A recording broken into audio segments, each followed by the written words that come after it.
Everyone, good morning, welcome back to our channel. So নিয়ে চলে আসলাম শিবরাত্রির একটা ছোট্ট মিনি ব্লগ। অলরেডি আমি বড় ব্লগটা আপলোড করে দিয়েছি, যারা যারা দেখোনি তারা নামের নিচে লিঙ্কে ক্লিক করে তোমরা চেক করতে পারো।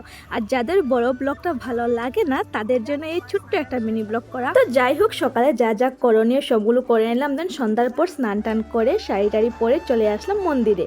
আর আমি প্রত্যেক বছরই শিবরাত্রির ব্রতটা করি। এবারের ব্রতটা ছিল আমাদের এই বাইয়ের মানস, মানে সোনার বেলপাতা দিয়ে শিব বাবাকে পুজো করা হবে। তো যাই হোক, বাইয়ের পুজোটা কমপ্লিট হলো, দেন আমরা সবাই এক এক করে শিবের মাথায় জল বেলপাতা সব কিছু দিলাম। আমাদের পুজো কমপ্লিট, দেন অনেক লোকজন এসেছিল, কীর্তনের ব্যবস্থা করা হয়েছিল, তো এইদিকে প্রসাদেরও মানে ব্যবস্থা চলছে আর কি। তো সবাই প্রসাদ টসাদ খেয়ে চলে গিয়েছি। আমরা তো আজ খাবো না, আমরা কাল পান্না করে খাবো। আর এদিকে কালকের জন্য আর কি অনেক কিছু ব্যবস্থা চলছে, কাল অনেক লোকজন এসে প্রসাদ খাওয়া হবে। তো এইভাবেই চলো দিনটা কাটালাম।